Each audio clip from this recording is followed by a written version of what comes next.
morning, everyone. Paul Ruppel here with Fox 29 News Now. We are streaming every day at 10 o'clock after Good Day Philadelphia ends. We're bringing you some of our reports from the morning and live events as they happen.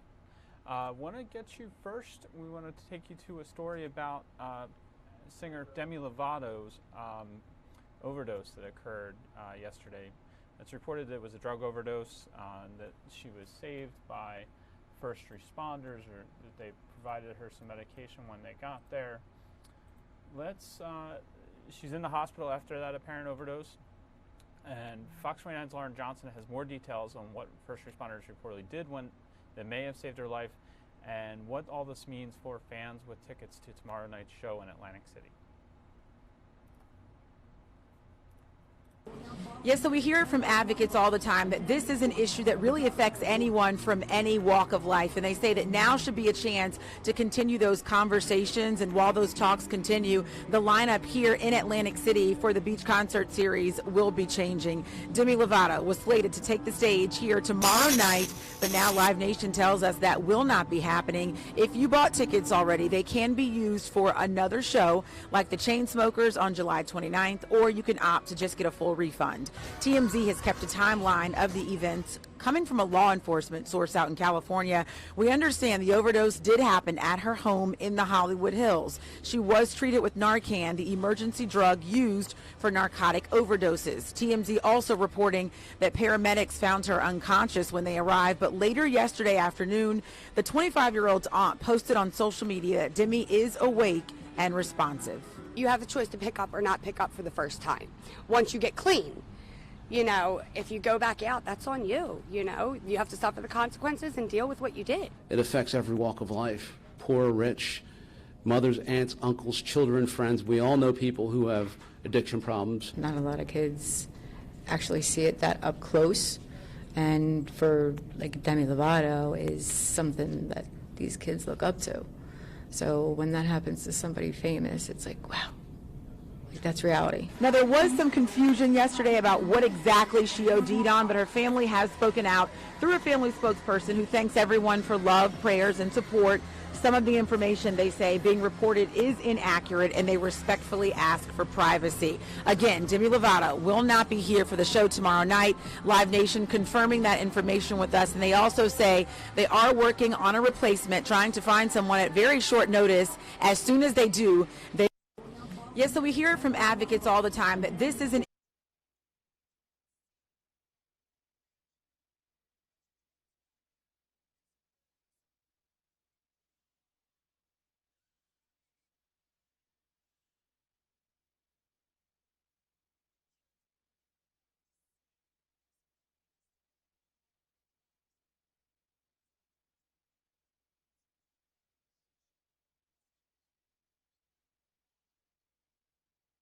Lovato is recovering in the hospital, apparently, after this drug overdose. She's said to be awake, and she's thanking her fans for the support.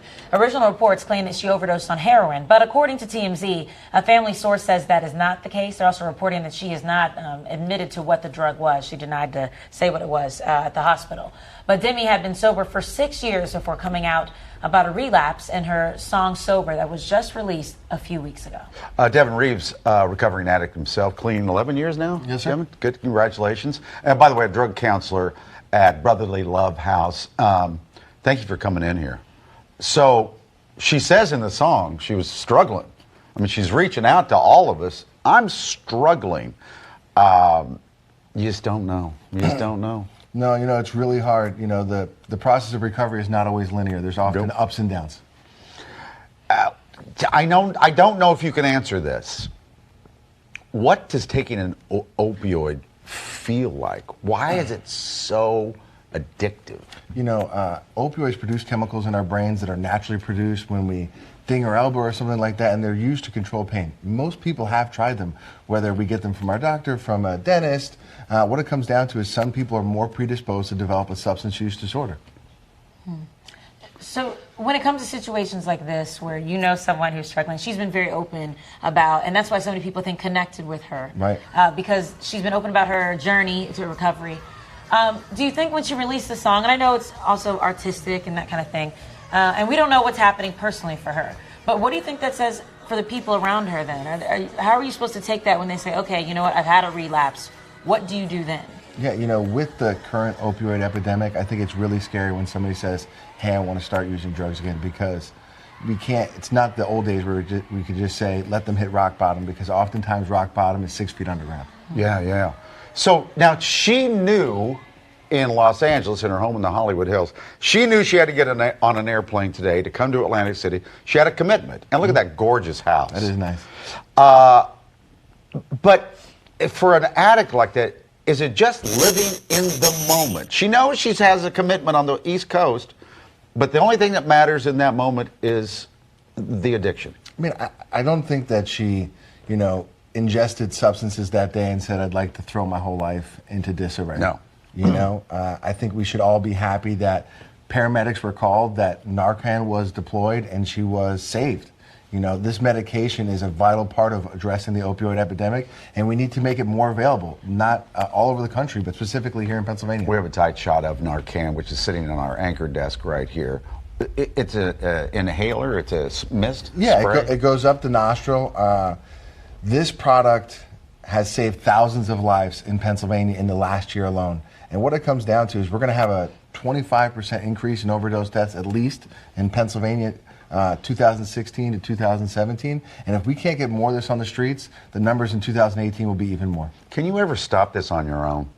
Yeah, absolutely. You can't. Yes. You don't have to get help I mean, professionally. some people just stop. Some people go to church. Some people go to treatment centers. You never know what's going to work for somebody, and that's why we have to make as many tools available for people to recover. You know, there is no one right way to recover. There are multiple pathways to recovery. And I think it's interesting, and we see people who are in all walks of life who deal with addiction. But when people think, oh, but she's so successful, we're saying, look at that house. And I saw someone yesterday tweeted out, you can be successful and still suffer from addiction. There's no correlation, is there? No, absolutely not. And really the tragedy is this past weekend we had 100 overdoses, you know, not even 5 miles from here in North Philadelphia. And that didn't get the same amount of press as one person's experience in a substance use disorder overdose in California. And, you know, our heart goes out to Demi. I'm a big fan. You know, she was very public about her recovery, and we thank her for that, because so many people don't know what this disease is about. We need more people to step out of the shadows and say, I've succeeded, but also I've failed, and that's okay. Mm-hmm. You're right. On the front page of the Philadelphia Inquirer, the story has not much to do with Demi at all. They were going to do the story anyway with all these overdoses. You know. We've been reporting recently about there's a batch that had been going around that has been really bad, and they're trying to figure out, waiting for test results, see what exactly is in it that's been making it so deadly. Yeah, you know, it's really scary. We never know when a bad dose is going to happen, and that's why we need data and surveillance and also harm reduction practices. You know, we need people out there responding with naloxone, giving naloxone or Narcan to people who use drugs. It's so vital. You know, if we could reach Narcan saturation, where as many people as possible have it, we will see a reduction in overdose deaths. People would say that that's just encouraging drug use, though. It's just a Band-Aid. No. If you give it out, it just encourages people to continue to do it because they'll be saved. The only thing this enables people to do is breathe. Had this medication not been available, this would be a different story. This would be, we're mourning the death of Demi Lovato. And, you know, our hearts go out to her and her family and wish her a speedy recovery. But what it comes down to is we need this as a vital tool. And we've been zoomed in on it, but you can't tell. It's pretty small. You could put that just in the palm of your hand. It looks like it could fit in your pocket. Because we've seen different versions of it as we've done stories on Narcan on the show. Most cops have it on them now, too. You'd be surprised the amount of police officers that actually don't carry it. We have total saturation here in Philadelphia, but there's a lot of places in the country where we don't. Devin, good to see you. Thanks for having me. Thank you. Appreciate it. Absolutely. Again, that was, I want to be clear about our guest there. That was Devin Reeves. He's a recovering addict and drug counselor at Brotherly Love House. He's a member of the Philadelphia Mayor Jim Kenney's opioid task force, and he's a father. He had made some good points there about overdoses just in our own area and the coverage they get, and and just talking about the available of Narcan to help save lives in situations where overdoses occur, which sounds like it may have been what happened here. I want to get you to a report about the president and recordings that have surfaced as a result of the special counsel Robert Mueller investigation. A secret recording has emerged that President Trump may have responded. He's actually responded to it a little bit this morning. It purports to connect him with an effort to buy the rights of a former Playboy model story of an alleged affair. Doug Luzader has the details this morning from Washington. Secret recordings have emerged from 2 years ago between then candidate Donald Trump and his former attorney, Michael Cohen. So it looks to connect him with an effort to buy the rights to a former Playboy model story of an alleged affair. And so, well, what are we saying, that the National Enquirer did buy the story for 150 grand, right, and then buried it, Doug? Yeah, the National Enquirer bought the story, the parent company did, whatever, but then the question becomes, what did the president do to try to purchase those rights from the National Enquirer? And this conversation between the president and his then personal attorney, Michael Cohen, kind of gets to the heart of this. It's not the best recording in the world, and that's created some ambiguity here. What has been released now is a secret recording of a 2016 conversation between then candidate Donald Trump and his attorney, Michael Cohen. And they appear to be talking about paying the National Enquirer's parent company for the rights to former Playboy model Karen McDougal's story that she had an affair with Trump more than a decade ago. A portion of that recording was released on CNN. Listen, what financing? We'll have to pay you. So, no. I got, no. So what exactly does Trump say there about paying cash? His attorney, Rudy Giuliani, says it's quite evident that he wanted this above board. The transcript makes it quite clear at the end that President Trump says, quote, don't pay with cash. Cohen then interrupts and says, no, I got it. And then you hear distinctly, if you're careful and you slow it down, check. And then Cohen follows with no, and then quickly cuts off the tape. And while the recording is difficult to make out, it does at least make it clear that the president was aware of McDougal's claim back in 2016. And the fact that Michael Cohen's attorney, Lanny Davis, released the recording also suggests Cohen is looking out for himself. He's going to cooperate with the prosecutors. He's going to flip. He's going to try to get immunity, and he's going to testify against Donald Trump. Whether he has anything to say that's incriminating is a real question. Yeah, that is a real question. We know the prosecutors have other tapes as well, so what's on those? And that's got to be a question that the president is wondering about this morning as well. That was Doug Luzader reporting from Washington, D.C. Let's get you a look at our weather here in Philadelphia. We are having, it's been a rainy stretch ever since about Saturday.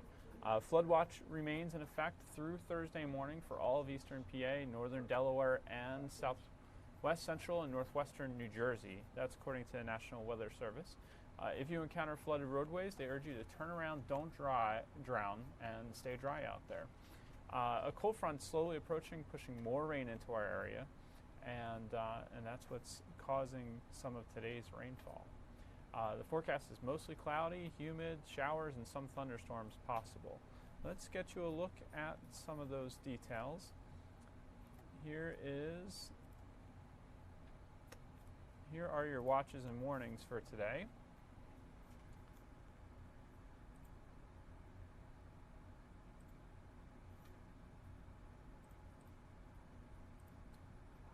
And you'll see most of the lighter green here is flash flood watch. That would be, I guess it's a regular green hue, and then the brighter green would be some flood warnings that are posted, and then the very dark green would be some more flood warnings that are up. There's coastal flood advisory for some parts of the shore, so you'll want to watch for some tidal flooding there. Let's get you another look at radar there.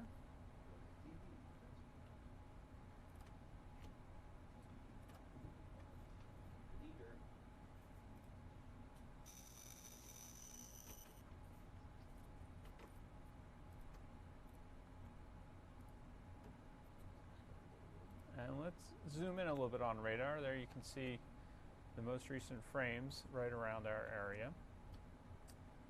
Some showers moving through Delaware County into Montgomery County, definitely some rain in South Jersey moving in. Let's get you a look at current temperatures here. It's about, I think we moved up a little bit from there. It's about 76 in Philadelphia now, so we're in the 70s right now across much of the area.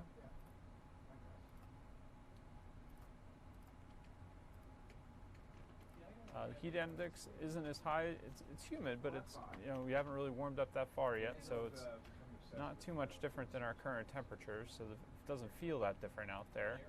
In terms of the change from yesterday, it's a little bit cooler, as you can see from yesterday. It's about 4 degrees in Philadelphia at this time relative to yesterday. Same with Dover, Delaware, where it's about 5 degrees cooler than yesterday. Pretty close to what it was yesterday, but down a little bit. We got to a high of about 87 yesterday. Let's take a look at temperatures across the Northeast. Starting out in the 70s, a lot of places where we've been getting rain. Across the United States, you get a look at the temperatures there. The highest seems to be right now Phoenix at 94 and Las Vegas at 90 degrees right now.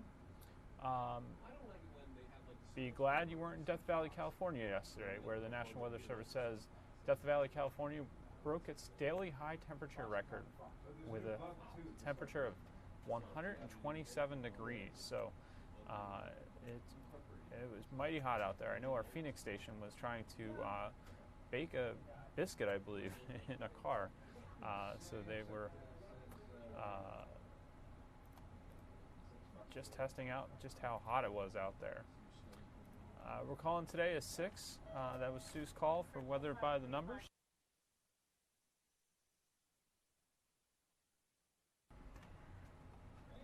And let's get a look at the 7-day forecast. Actually, first let's take a look at the planner for today. 74 and muggy showers. That's about what we had during the AM drive today.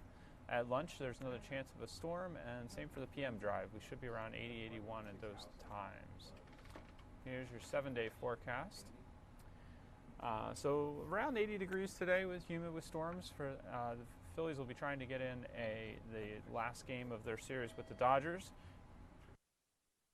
That's Chase Utley's last game here for the series. And that's a dayside game, so we'll be trying to get that in. Thursday, some sun and storms, a high of 87. Friday looks partly sunny. It looks like some storm chance still, but it looks like things will clear out a little bit. We'll finally get out of that unsettled pattern, and maybe we'll even go a day without rain across our area, although it says the AM shower Saturday morning, 86, PM sun. Hopefully it'll dry out by the afternoon on Sunday. Sunday looks mostly sunny, high of 85. Monday, sun with a late storm. It looks like the storm chances will return around then.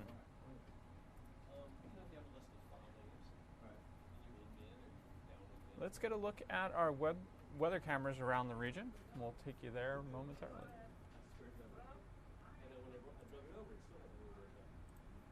I'm going to get that rundown started for you of our weather cameras so you can see conditions all around our area.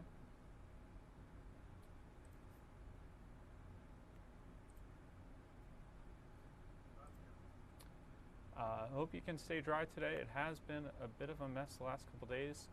I know it rained a little bit at the Phillies game last night.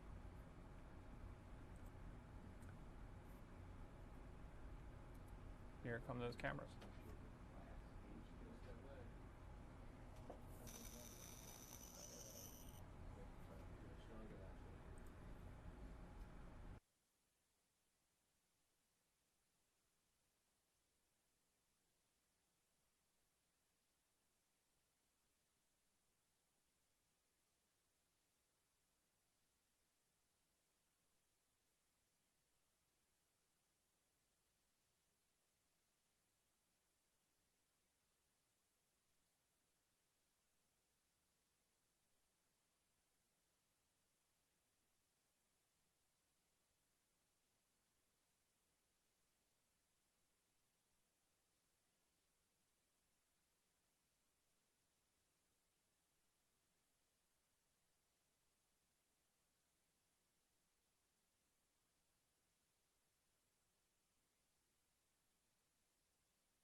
And let's take one more look. This is Old City, Philadelphia. Let's get you the current conditions right here.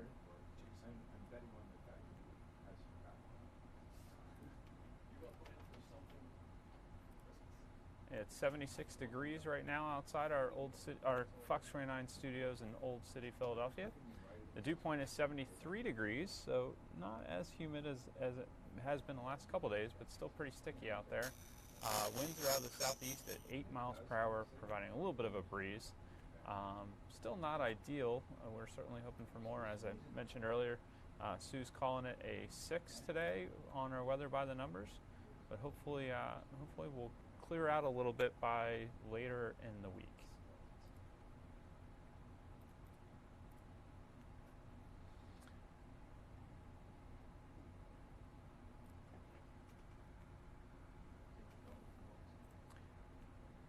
More consumers are cutting the cord, and companies are urged to give back to help vets. Fox Business Network's Tracy Carrasco has more in today's Morning Business Outlook.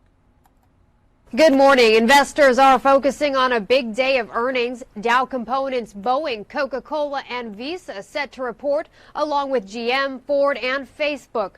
Earnings helped put the Dow up nearly 200 points yesterday.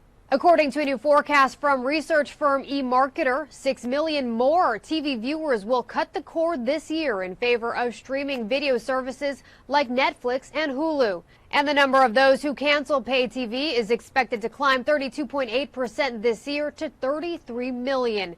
The report says one reason why more people are cutting the cord is that these services are offering compelling and affordable live TV packages without the need for installation fees or hardware. And Wednesday, July 25th, is National Hire a Veteran Day, a day employers across the country are reminded to consider these highly trained, qualified servicemen and women to fill open positions. Every day, hundreds of our military personnel leave the service in search of civilian employment. That's business. For more, log on to foxbusiness.com. In New York, I'm Tracy Carrasco.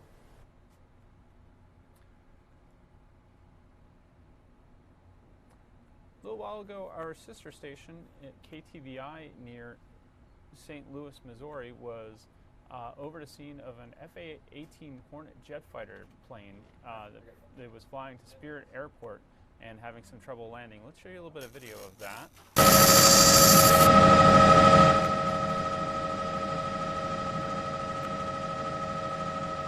The jet was departing from the airport, they reported, but was flying around some fuel reserves and landed safely after some time in the air. Spirit Airport sent an alert to the first responders.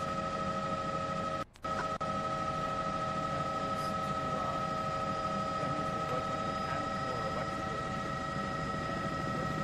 And on standby at the moment. You'll see crews standing by, firefighters, other crews there to make sure that the plane landed safely. Some folks had a conversation with the pilot after the landing. Glad to see that there was a good outcome there.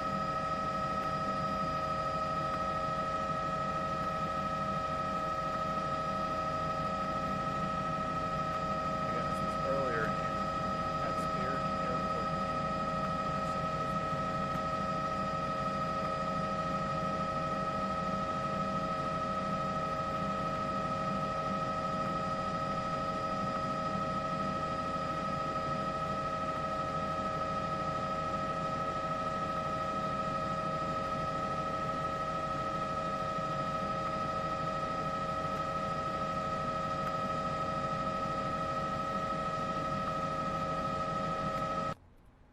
In Washington, Senator Dick Durbin and Democratic lawmakers joined Tri-Caucus members of Congress to demand immediate reunification of children separated from their parents at the border. This has been in court the last couple of days. The Justice Department says the Trump administration and the American Civil Liberties Union failed to agree on how much the parents should have to decide whether to seek asylum after they're reunited with their children who are separated at the U.S.-Mexico border. We've been getting more and more information about how many families are actually getting reunified at the border. Let's show you a little bit of the news conference that occurred this morning in D.C., where Democrats were speaking about this issue. Senator Durbin We've worked together for 26 years, and you got it through the Senate, 2013, comprehensive immigration reform. You're tireless, and you're just undefeatable. And I want to thank you, because you were one of the first senators and national prominent leaders to take up the issue of these children and to raise your voice. And so for everything, I'm going to miss you. But at the same time, I know we're going to continue to collaborate, because there's a second wall being built. There are 900,000 people that have applied for American citizenship. And we got it down to 6 months under Barack Obama. We worked hard. Remember, Senator? 6 months. Well, it's up to nearly a year and a half. It's the new wall. Stop people from integrating and becoming American citizens. And so be looking forward to working with you and everybody else and taking down that wall over the next 2 years. So I want to thank everybody, and I want to thank everybody. So I'm going to speak a little bit differently. There are 150 of us that are riding ICE because they shouldn't be charging $8 an hour to the parents that are locked up in these facilities to talk to their children. Now, having kidnapped the children from the parents, the government and their for-profit contractors are demanding every penny and every nickel they can out of these parents while they're in custody. While I was in Colorado, Jared Paulus and I visited with moms in a private detention center in Aurora, just outside of Denver. Their sons had 5, 6, and 7 years of age. They'd been scattered across the country, in Texas, in Arizona, and yes, New York City. The moms wanted me to carry a message to the American people. They wanted me to say thank you to all the Americans who had donated money so that their commissary accounts in the prison would have enough money that they could buy phone cards to talk to their children. They told me about the conversations that they had with their sons. One of them told me that her son, when she finally was able, said, "Mommy, I promise I'll be a good boy. I know I don't always listen. I know I don't always obey you. But from now on, I promise. Please stop punishing me. Come and get me." Children being in jail and in shelter thousands of miles away from his mom, it turned around like most kids do. He thought it was his fault. Something the son had done wrong, the little boy had done wrong. This is a stain that Donald Trump's policy of maximum cruelty has put on that child's soul, on his heart. And he may never fully heal from this episode in his life. But these moms who were fleeing for their lives and had their children kidnapped and taken thousands of miles away from them and were being jailed rather than being welcomed, they wanted me to say thank you to the American people for the money in the commissary. This is the resilience that is gratitude, and reminded me that against everything that Donald Trump is throwing at the American people, the Muslim ban, kicking transgender soldiers out of the military, calling Mexicans rapists and criminals, blaming Puerto Ricans, my people, for the disaster because Puerto Ricans just want handouts, destroying the laws that protect the environment, destroying industries with their trade war, and his full surrender to his hero Putin in Russia.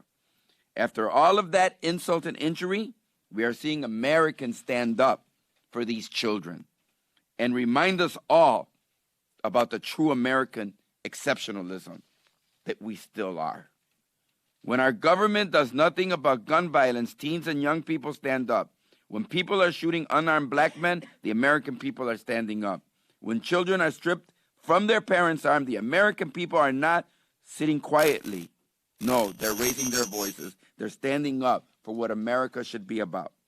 That gives me great hope, even in this dark hour when our government is letting us down, playing politics with children's lives, and using desperate immigrants as political props.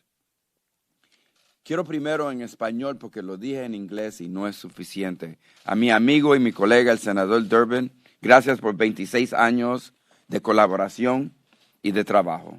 a mis colegas del caucus congresional hispano, especialmente al congresista Castro que está aquí y los otros que estamos aquí, a mis amigos, todos, gracias por venir aquí. Here was another member of Congress who spoke at that event. Let's bring you her comments right now. Pacific American Caucus, I join my colleagues from the U.S. Senate and the Congressional Tri-Caucus to demand the immediate reunification of children separated from their parents at the border. We are just one day away from a court-ordered deadline for the Trump administration to reunite children and families separated at the border. But as of today, hundreds of children still remain scattered across the U.S. without being reunified with their parents. And what's even worse is we learned earlier this week that 450 migrant parents have already been deported and have no idea if they will see their children again. I've gone down to the border with my colleagues to investigate these separations. Only 5 days ago, I saw separated children also right in my own Los Angeles County in an Office of Refugee Resettlement funded facility. These children were ripped from the arms of their parents and sent to facilities across the U.S., having no idea why they were sent to a particular facility. Thank goodness the facility I saw was neat and clean. But I know that there are a wide variation of conditions in these facilities. There are reports from Texas where immigrant children are being sent to tent cities and other facilities with outbreaks of scabies and lice. In fact, the colleagues from the Congressional Immigrant Women's Group just came back from Texas, where they were able to witness reunifications but found children traumatized because they'd been told by CBP that the parents had abandoned them. And this so-called reuniting of children with their parents consists in those Texas facilities of nothing other than having children in another part of the same sprawling detention facility where they get to see their parents 1 hour per day. That is not what reuniting families is all about. Well, our Congressional Asian Pacific American Caucus members have been actively going to these facilities, investigating them. We are also concerned about the asylum seekers detained in federal prisons in Oregon and California, where there's a sizable population of Indian and Sikh asylum seekers, and where there is little to no language access service, and the right of these individuals to practice their religion is being denied. For example, they are not allowed to wear religious turbans, and one detainee even reported a lack of vegetarian meals that nearly starved him to death. President Trump, stop this government-sanctioned child abuse. Stop this toxic stress syndrome that will permanently affect these children's brains. Get these children reunited with their parents as soon as possible, and make sure that we stop this manufactured crisis. There's only 1 day left. Do the right thing. Reunite these families. And now I'm honored to bring up our representative from New York, Yvette Clark. Thank you very much, Judy, and good morning, everyone. My name is Congresswoman Yvette Clark, and I represent Brooklyn, New York. I bring you greetings on behalf of the chairman of the Congressional Black Caucus, Cedric Richmond of Louisiana, and all 48 members of our caucus. The CBC is known as the conscience of the Congress, and it's fitting that we stand here in solidarity with our colleagues in the Senate. We thank Senator Durbin for his leadership, with our colleagues from the Congressional Hispanic Caucus, and of course the Caucus of Asian and Pacific Islanders, as we once again emphatically state that we strongly oppose this administration's cruel and frankly racist zero-tolerance policy. Family separation at the border is a direct result of the Trump administration's zero-tolerance policy, full stop. They own it. The policy of criminally persecuting migrants, refugees in many cases, seeking refuge from extreme violence at our southern border since May. This policy calls to mind the worst of our history, including the internment of Japanese Americans during World War II, our refusal to grant safety to Jewish refugees during the Holocaust, and the treatment of slaves during the Middle Passage from Africa. Children are now being shipped all over the country, including to New York City, where there are at least 239 children being detained just a few miles from my district and thousands of miles away from their caregivers. Last month, a federal judge overseeing the American Civil Liberties Union lawsuit against the government ordered all 103 children under the age of 5 years old to be reunited with their parents by Tuesday, July 10th. The judge also ruled that all children ages 5 and older need to be reunited with their parents by tomorrow, July 26th. Out of the 103 children under 5 that were separated from their parents at the southwest border, only 58 have been reunited. 2,551 children ages 5 through 17 were separated from their parents. As was already stated, the Trump administration has until July 26th, that's tomorrow, to reunite these children with their parents. Secretary Nielsen still maintains that this zero-tolerance policy does not exist. And the administration said it isn't obliged to reunite every family, citing that not every adult is fit to parent. And the judge okayed this. What's worse, over 460 migrant parents have already been deported. This jeopardizes family reunification. This policy of choice is solely the result of a racist, anti-immigrant, anti-family values agenda adopted by the administration to intimidate immigrants of color from political gain. I call upon this administration to practice what they preach: be best, and expeditiously reunite these families. It's truly a travesty because we all know deep down in our souls that this task will not be completed by tomorrow, that these children will continue to be traumatized by what this administration has done in the name of the American people. And so I say today, we cannot tolerate this. We must rise up. We must demand that this administration do its job. The American people cannot sit back idly and watch as every value that we hold dear in this democratic society is crumbled under the weight of an administration that has proven to be immoral, unjust, and quite frankly, un-American. With that, it is now my honor and my privilege to bring before you the chair of the Latin American Foreign Affairs Task Force for the Congressional Hispanic Caucus, my dear colleague, Norma Torres. Well, good morning, everyone, and thank you, Congresswoman Clark, for that introduction. You know, first of all, I want to say thank you to all of the reporters that are here today, because it has been your stories, your photos, your recordings, all of the work that you have done reporting out what is happening, the criminal behavior of this administration on how they are treating children that has moved the hearts of the American people.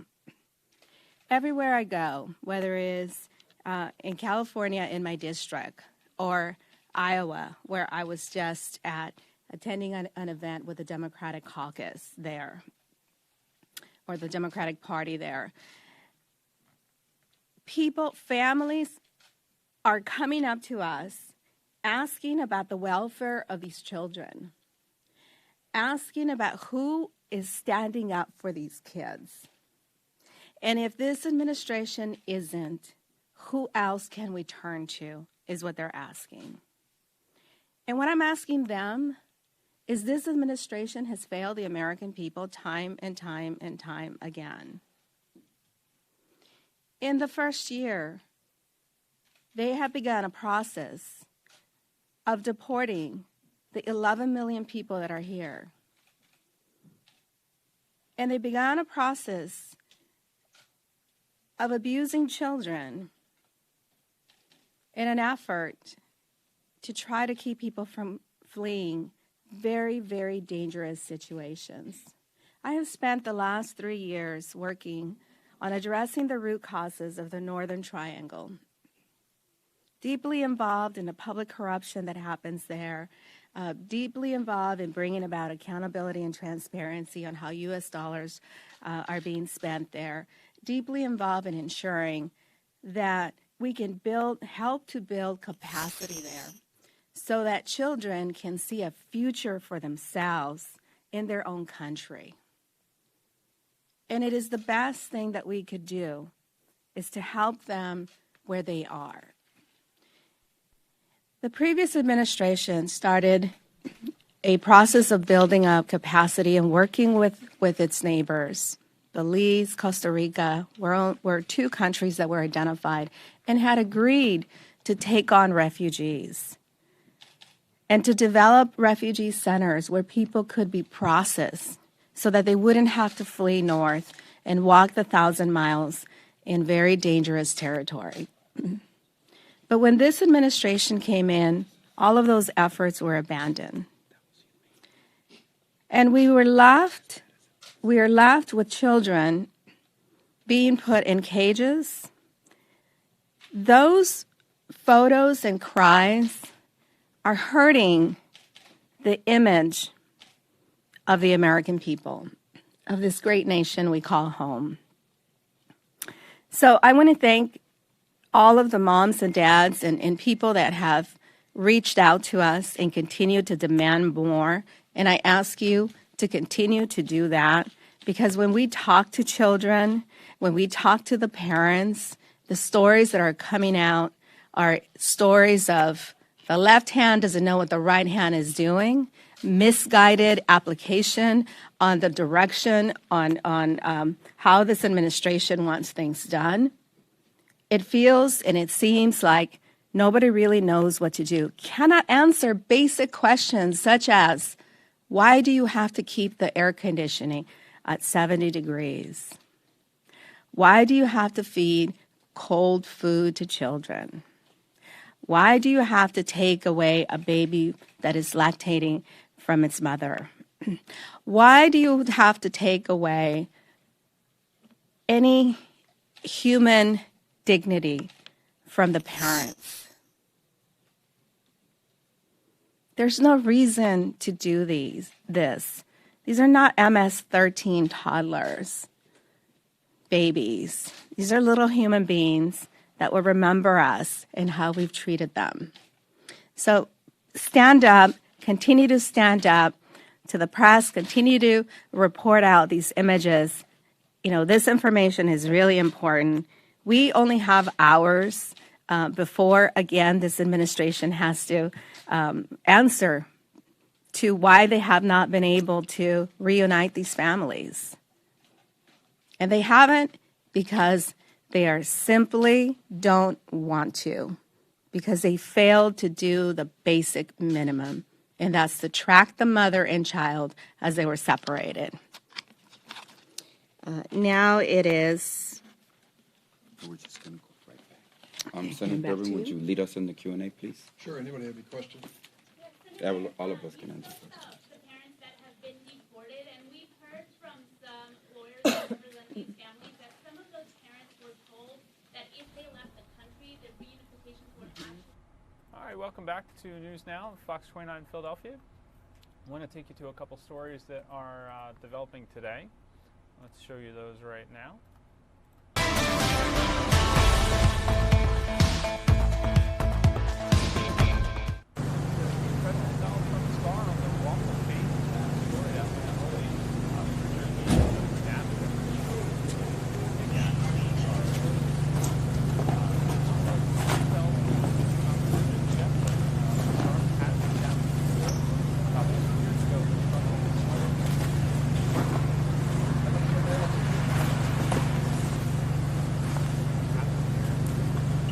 This isn't the first one.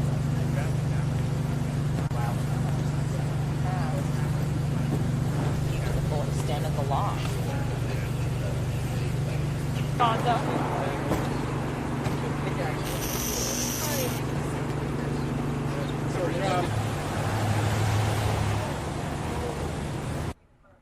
there are public meetings scheduled today in Horsham, Pennsylvania, that's in Montgomery County, about contaminated water, a crisis that's occurring near the old Naval Air Station Joint Reserve Base Willow Grove. The Environmental Protection Agency will be there. The top officials will talk about chemicals found in the drinking water that have been linked to major health issues like liver damage, thyroid diseases, asthma, and certain types of cancers. That meeting's being held at the Hepper Horsham High School in the auditorium. EPA officials were speaking early this morning, starting about 10 a.m. There's then an afternoon listening session. I believe that was in the mid-afternoon, about 2 to 3 o'clock.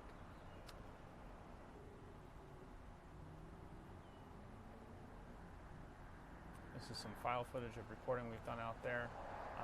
Several Fox 29 reporters have done the story. Jeff Cole, I believe, was one of the most recent and was out there.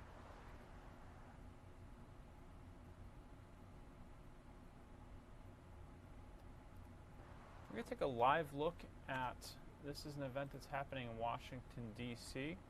This was a Senate Intelligence Committee nomination hearing for Vice Admiral Joseph McGuire, where he's retired, for Director of the National Counterterrorism Center. And Ellen E. McCarthy was nominated for Assistant Secretary of State for Intelligence and Research. It looks like this is just breaking up. Not sure there's much to hear, but we'll keep an eye on it and see if they come back. It looks like they're winding down, however.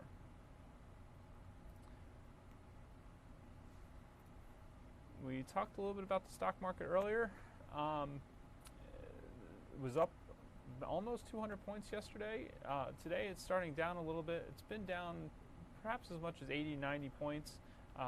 Currently about 78 down on the New York Stock Exchange. But the Dow Jones Industrial Average is still above 25,000 points. 25,163 right now. We're waiting for a live event that's going to occur in Delaware, I believe. It's a news conference about a straw purchaser of guns, suspects in the straw purchase of weapons. We're going to bring that to you live as soon as it begins.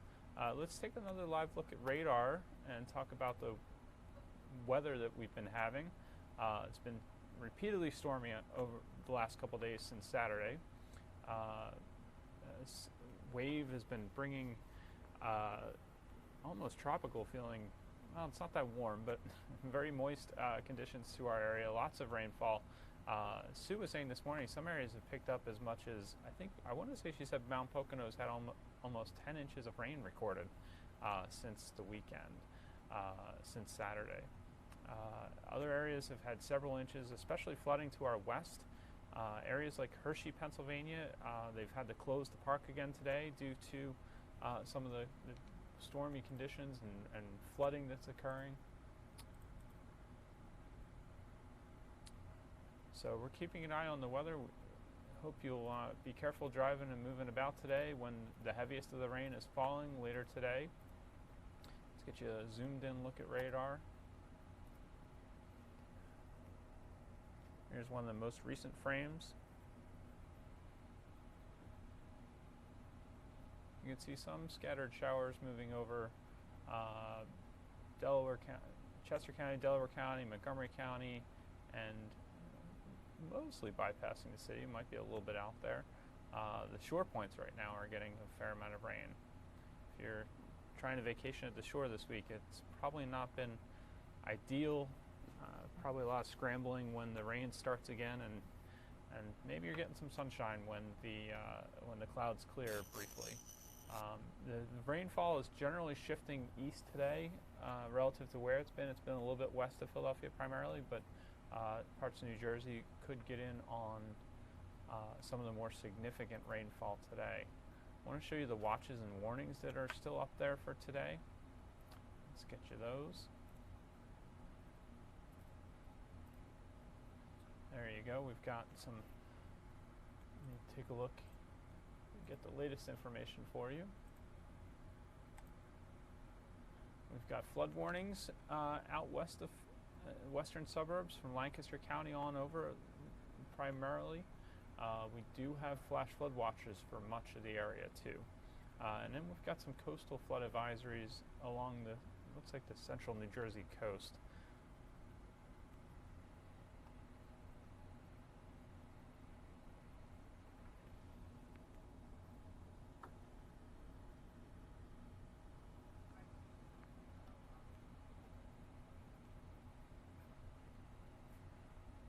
Let's get you the current temperatures. We've warmed up to 76 here in Philadelphia. A little bit warmer to our east and in Reading, 78, Allentown, a little bit warmer. So a little bit warmer in the outlying areas, but 76 in the city. Mount Pocono, a cool 67. Do have heat index making it feel not too much warmer just yet. A little bit warmer. You see Reading went from 78 to 81. Some of the other points also into the 80s now, feels like temperature. So it is sticky, humid. Those conditions will continue till at least it looks like through Friday afternoon. We'll get a little bit of clearing after that.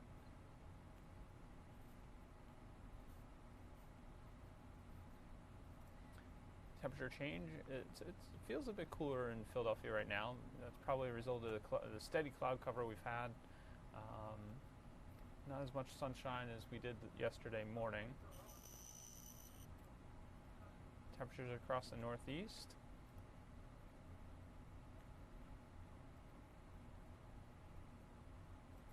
Here are your current temperatures.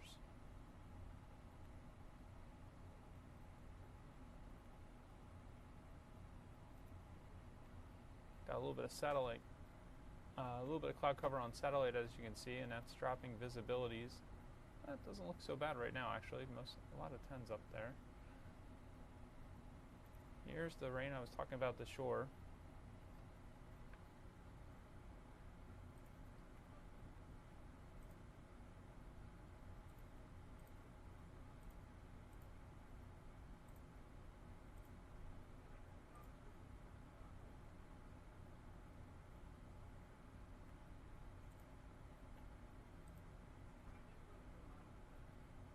All right, let's take you out to a live event that's just popped up here.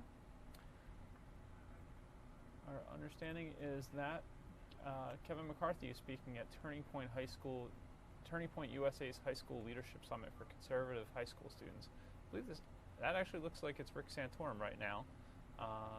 That's former Pennsylvania Senator Rick Santorum speaking at this gathering of conservative high school students. I believe this is in Washington, D.C.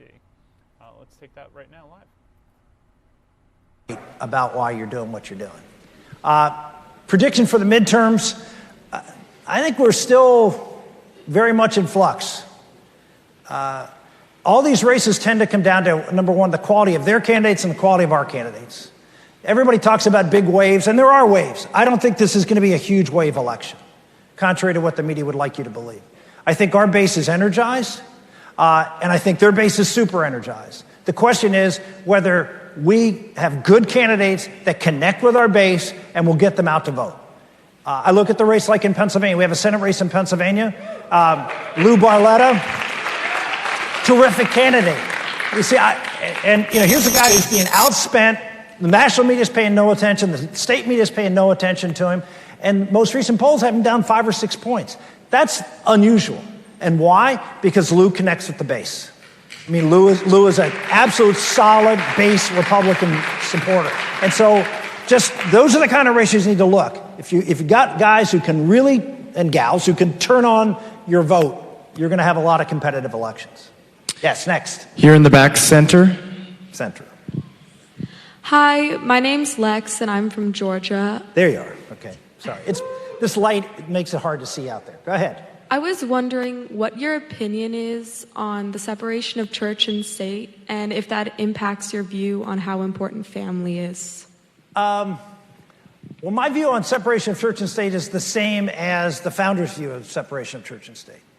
And the founders' view of separation of church and state is that the state has no right under the First Amendment, but under natural law, to go in and dictate to a people of faith how they believe. They can't tell this church, you know, here are certain things you can believe and you can't believe. So the state can't go out and, unless the church is doing something like, you know, like human sacrifice, obviously, things like that. But you're talking about basic tenets of belief, moral teachings.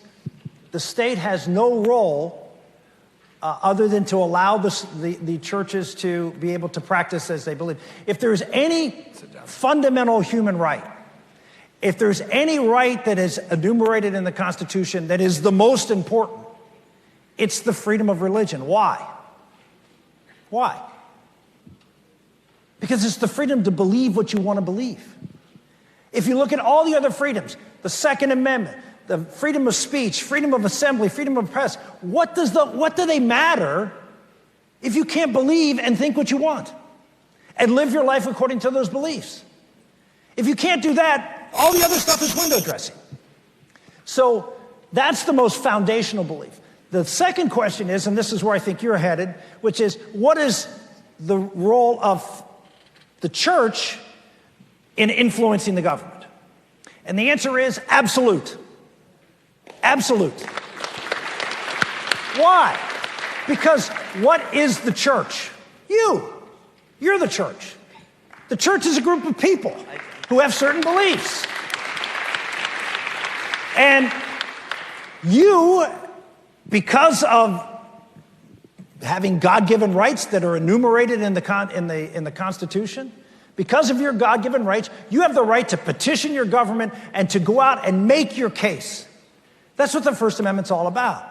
James Madison called it the perfect remedy. The remedy for what, you might ask? The perfect remedy for how you get people to live with each other peacefully and successfully. That's what he thought. That the freedoms in our First Amendment, particularly the freedom of speech, was the perfect remedy. That is, everybody, no matter what you believe and why you believe it, has the right to go into the public square and make your case. And you know what? You might win, you might lose. But unlike with other countries where they say, only certain people get to come in. In America, everybody's allowed in. If you're an agnostic, if you're an atheist, if you're a Catholic, if you're a Jew, Muslim, doesn't matter. You're allowed in the public squares. You're allowed to make your case for whatever issue. You're allowed to be heard. And if you lose, you can at least go home and say, you know what? I had my shot. Everybody feels like, this is a fair process. But if you want to take the position that, because you're a person of faith, no, you're not allowed in. Oh, man. No, you're not allowed to have those opinions if you're in public life. Then not everybody's allowed in. I can tell you that, yes, my beliefs are heavily influenced by my Catholic upbringing and by the Catholic moral teaching. But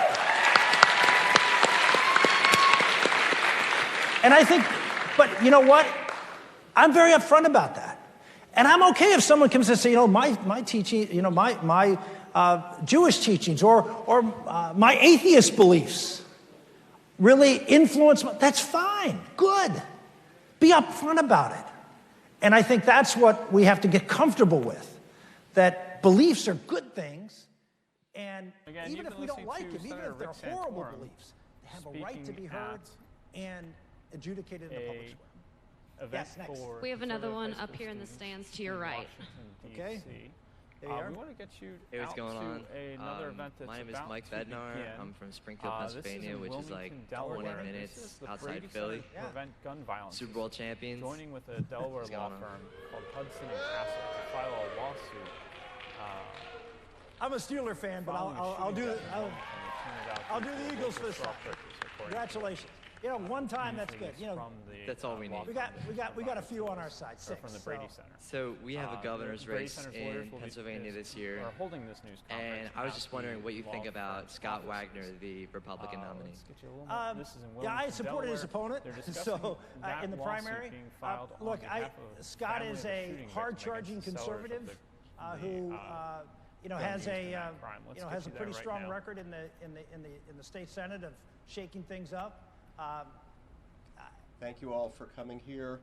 My name is Jonathan Lowy. I'm with the Brady Center to Prevent Gun Violence. I'm here today with Aaron Davis, staff attorney with the Brady Center, Lisa Summers, aunt of Kishelle Kiki Anderson, Keisha Bailey, Kiki's mom, Cynthia, Kiki's grandmother.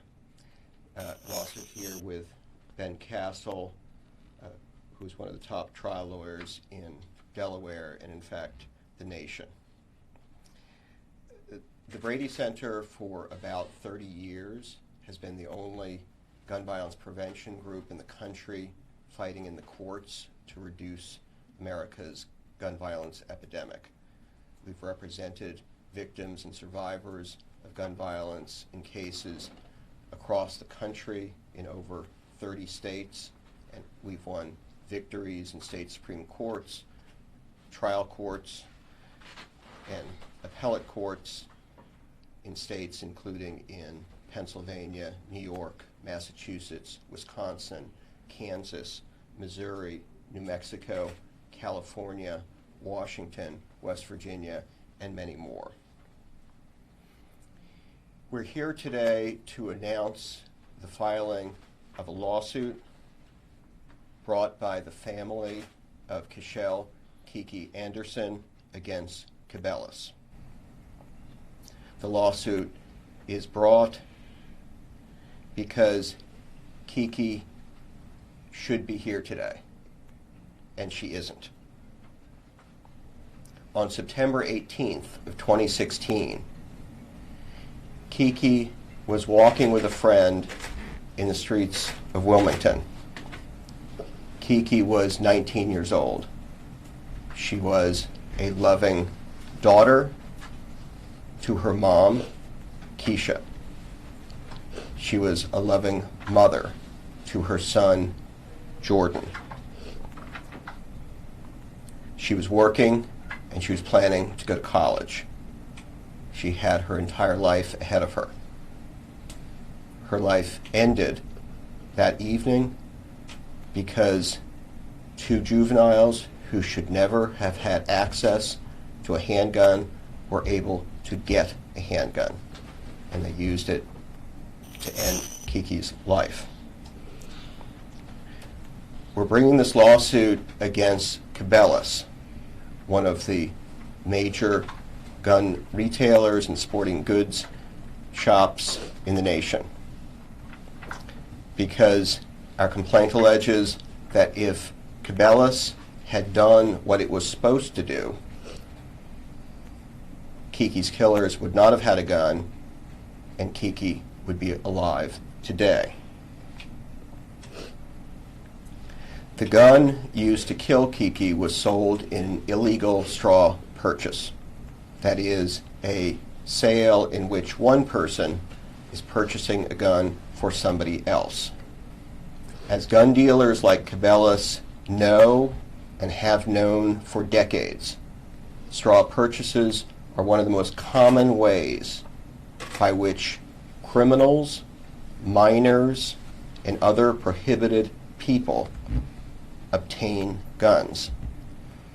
Cabela's and other gun dealers know that they have a responsibility to be extremely vigilant and careful in their business practices and in their gun sales to prevent straw purchases.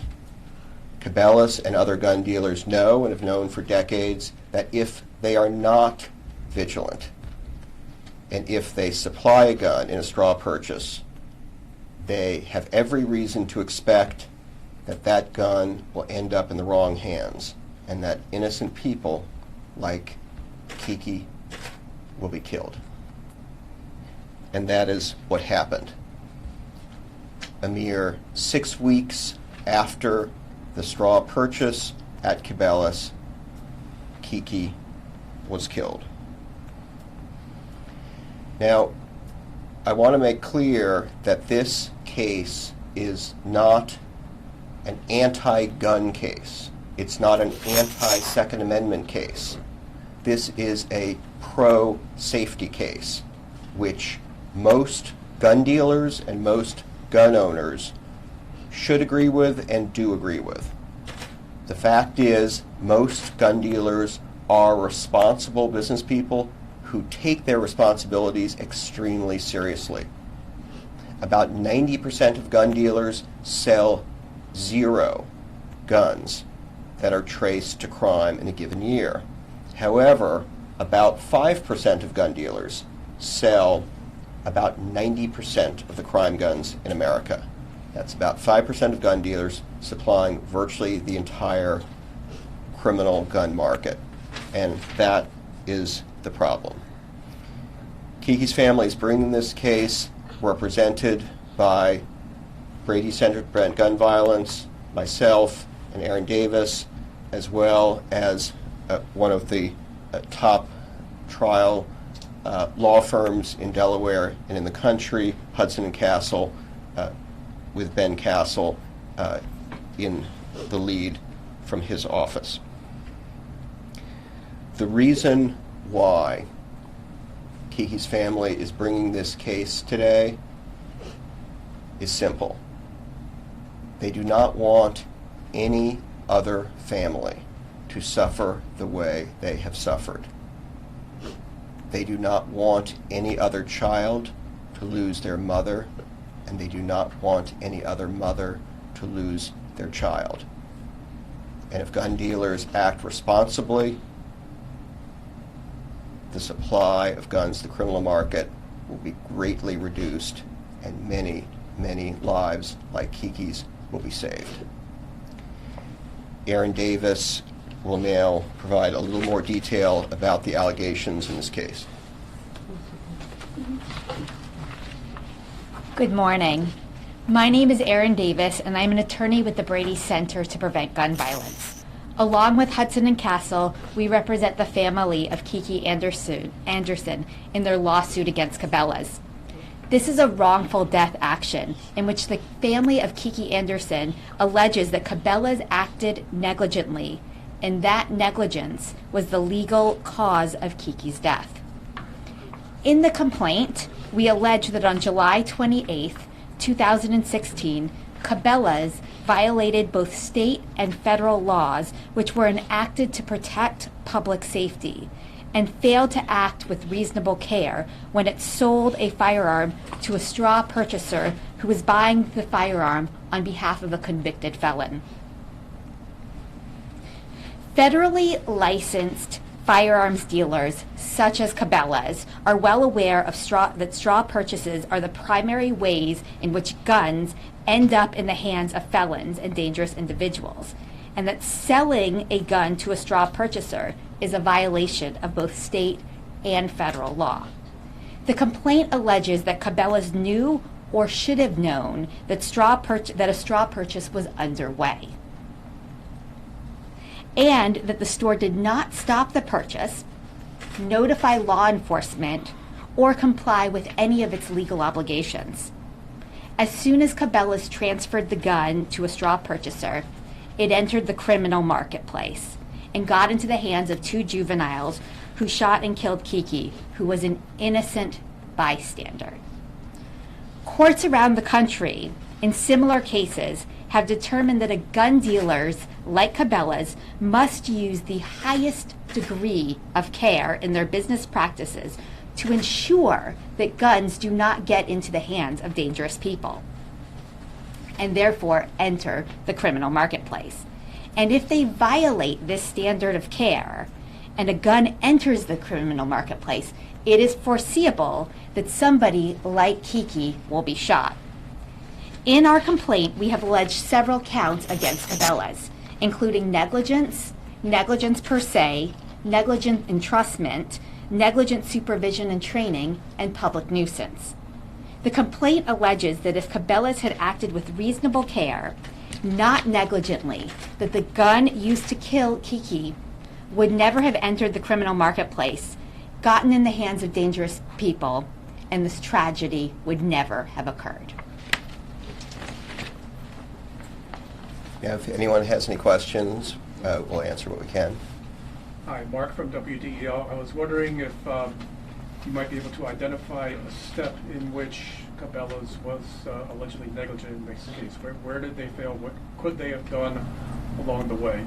In straw purchases seems you might not know until afterwards where the gun is going. So what did they specifically do that prompts this legal case? Well, our complaint lays out the allegations, and we look forward to proving those allegations in court, which is the appropriate thing to do. So I'm not going to go into much of that. I will say that the gun industry has partnered with ATF for years and recommended a protocol that all gun dealers should follow, which include asking certain questions of purchasers, being attentive to indicators about behavior, and whenever you have a doubt as to whether a gun might be a straw purchase, the gun dealer is supposed to not sell the gun. What are the laws in Delaware pertaining to straw purchases? Because I know, like in Montgomery County, they've put new laws into effect that they specifically go after the straw purchaser and give them jail time. Does Delaware have any kind of laws like that besides what you just said, that they're supposed to be aware if it's a straw purchase and not sell it? Well, there's both federal and state law that prohibits straw purchases. A firearms dealer has to certify that a gun sale is going to the actual purchaser, and if a gun dealer has any doubts that the person in front of them might be a straw purchaser, they cannot go forward with the deal, both under federal law and state law. Why, Esteban Potter of the News Journal, why state court and not federal court? I'm not going to go into the tactical decisions. Okay. I mean, I will say that many of our cases, probably most of the cases that the Brady Center has brought over the years, have been in state courts. Okay. Paragraph 70 here, you say that Cabela's is sold, at least 3 other straw purchases occurred there at Cabela's in 2016. Are you going to name those other ones, or do you think they'll come along with the lawsuit? Or? Those are relevant facts for our case. They will not be plaintiffs. The victims of those sales will not be plaintiffs in this case, however. Do you expect any other people signing on, or are you taking other cases in the state right now? This case is about this particular tragedy, not others. Brady Center actively represents victims when gun industry actors do something wrong, and this is the first case of its kind that we've filed in Delaware. It's certainly possible that there'll be others. What are the successes in other states with these type of cases?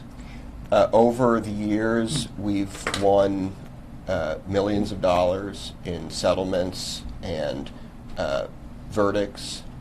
We've won victories in state Supreme Courts in Kansas, Missouri, Indiana, Ohio, Alaska, and others, and a number of trial court victories in many, many states. So we've certainly had success in a good number of cases. Can you give a little bit of background on this case? Because I'm not real familiar as to who actually did the straw purchase, how it ended up in the juvenile's hands, and why they took Kiki's life. The complaint lays out all of the specific allegations. Have you ever sued Cabela's before?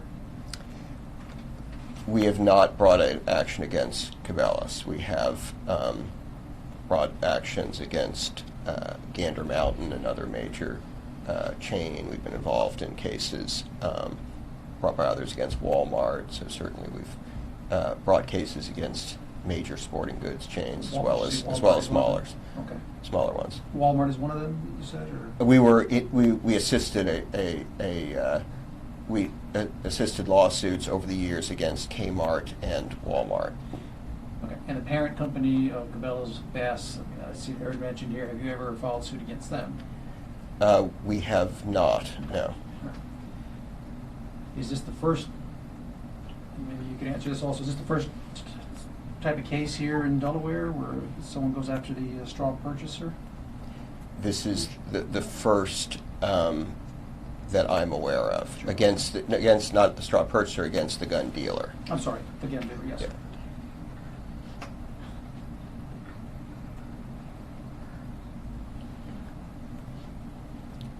Any other questions? Oh, is Cabela's the one near Christiana? Yes. That would,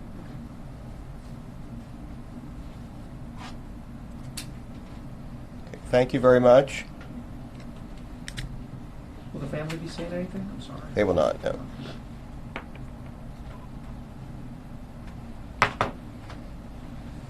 Okay, thank you. All right, you've been watching a news conference where the Brady Center for Gun Violence Prevention was announcing a civil lawsuit. How did that happen? Do you, I don't know if they have more. Get the sound down there. That event just came to an end. Let's get you back to former Pennsylvania Senator Rick Santorum speaking at an event for conservative high school students. This is occurring in Washington, D.C. Let's listen to a little more of what he has to say. This was the summer of 2014. I just wrote another book. And the name of the book was a retelling of my experiences on the campaign trail of 2012 and what the future of the Republican Party was. That if we were going to win elections, this is my take from the 2012 primary that Mitt Romney and I battled out, and I won 11 states, and he ended up beating me after 30 states, and I dropped out. But I was underfunded, undermanned, had no chance. I mean, everybody was for Romney. Everybody was for Romney. How did I end up winning 11 states? How did I almost pull this off? I came within less than a point in Ohio and less than a couple points in Michigan. How did I almost pull it off with no money, being outspent 6-7 to 1? Because of, well, I talked about it in this book. The book is titled Blue Collar Conservative. Committing to an America that works. And I talked about manufacturing and trade, immigration, all these issues. And so Trump calls me and says, I want to come see you. I have no idea why he called me. So I walk into his office. He's sitting behind his desk at Trump Tower, and he's holding a copy of my book. He says, I read your book. I walk in the door. He says, I read your book. I said, you didn't read my book. And I'm still walking in. It's a big office. And he said, no, it's a great book. Right? Trump, great. And I just said, yeah, the hell you read my book. And he said, no, I read your book. And he starts going on about my book, about blue-collar workers, about people getting screwed in America because neither political party, they're both elites. Corporate elites on the right, the progressive elites on the left, and nobody's out for the working men and women in this country. And he went on to spend 20 minutes talking about this ridiculous idea that he was going to run for president, which I completely ignored. But the bottom line is, that's the Trump that I was excited about, who was going to clean out the swamp and not take the elites. And now he's picked 2 Supreme Court justices, both who went to Georgetown Prep here in Washington, D.C. in high school. Both went to Yale University for law school. Both clerked for the Supreme Court. Both are in. What about the rest of America? I mean, aren't there any smart enough people to serve on the Supreme Court who didn't go to Harvard or Yale? Right? So, Brett Kavanaugh's great. He'll do a great job. But if you want someone who maybe has a little different perspective, maybe someone who had a scholarship. I mean, I was supporting a guy who had a scholarship to Harvard and said, no, my faith is important to me. I'm going to Notre Dame. Maybe something like that would be better. It's the last question. Yeah. Here. Hello. My name is Matthew Schneider, and I'm from Wisconsin. And I have never heard a direct answer to this question, and it might seem a little misdirected because you not have been talking a lot about the Second Amendment. However, you talk a lot about morality, and that's something I respect. Therefore, I think you'd be eligible to answer this question. And the question is? Thank you. Part of the conservative movement is that we obviously love our Constitution and therefore our right to bear arms and the militia and such. Right. And also, the question is? I've got to lay the foundation, all right? And we also respect the police and the military to a great degree. We also talk about if there's ever a tyrant government, we will rise against it using our arms. So my question is when is it morally right, or how can we dictate that the government is tyrannical to rise against it? And what draws that line? I'm not sure there is a clear line. I mean, I think I go back to the part I was talking about earlier, the importance of the First Amendment, the importance of being able to come into the public square, to get into the media, the importance, and the Supreme Court really recognizes this in several of their decisions on campaign finance and the like, the ability for people, everybody, to have the ability to impact an election, that you have a right to be heard. And I think from my point of view, as long as people have the right to be heard and can effectively communicate that and fight for that and be in a fair fight under rules that we can all sort of agree with, then I think the idea of, because the country isn't doing what we want, well, we're going to raise up arms against it? No, I mean, that doesn't work. It only works when there's tyranny in the sense that those who have different opinions are not allowed into the fight. And then you have to take a different fight. But one of the reasons that I really caution the left, and I go on college campuses a lot. I love to go on college campuses. And I go there, and most of the time I come to college campuses, I talk about the First Amendment. And I talk about it that if you want to, have your safe spaces and bar people from coming to campus and start that as that's your thing going forward, and you're the future leaders of the country, and folks who go to college are the future leaders of the country, like it or not. The reality is, if that's your future of America, then you're in for tyranny. Then you're in for trouble. Then you're in for some of the things you might be talking about. You don't want that. If your arguments are that good, let them stand the trial.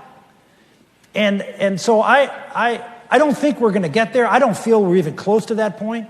I don't like what's going on in this country in a lot of places. I think, you're here because of that. I mean, Trump won because of that. I think there is a lot of concern about the elitism and all these institutions being on the left, and there's a sense, we're not being heard. But I don't think that's right. I think you are being heard.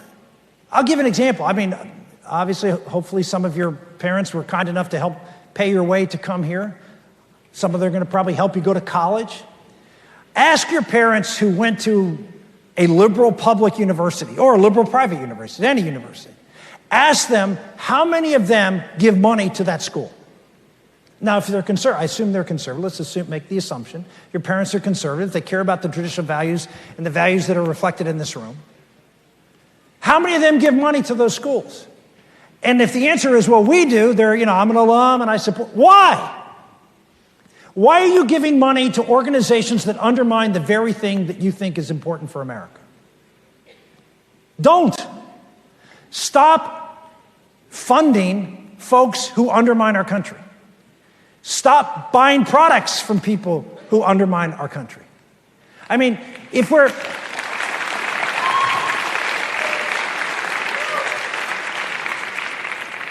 Folks, the other side does that. They do it all the time. They impact advertisers, they impact companies all the time by their economic, these are socialists, but they use economic boycotts to affect change. We're capitalists who believe in the power of having the power of your own money and doing what you want with it, and we don't do it because we're looking for the cheapest deal. Great, but you also have to look out for the long-term future of your country. And so I just think keep those in mind. Be a real capitalist with your money, not just to invest it and create wealth, but to use that wealth in a way that promotes what you believe in. And too many capitalists invest in things and promote things that they don't agree with, that harm our capitalist system, that harm our culture, and yet they continue to do it. Why? Because they get some economic return personally. Folks, it can't, back to the fundamental thing I just talked, it can't be about you. It can't. It's got to be about something bigger. So that's my challenge to you. Self-sacrificial love at the heart, and then an understanding that you all have choices to make that are going to have an impact beyond yourself.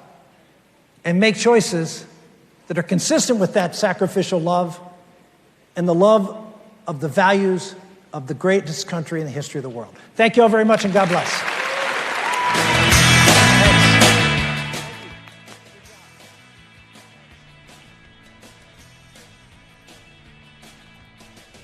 You've been watching former U.S. Senator from Pennsylvania, Rick Santorum, speak at Turning Point USA's High School Leadership Summit. This is a 4-day conference for conservative high school students. It's being held at George Washington University in Washington, D.C. We're going to sign off for now. I want to thank you very much for watching Fox 29 News Now. Have a great day and stay dry out there. So the next speaker, okay, is one of the most influential congressmen on the Hill.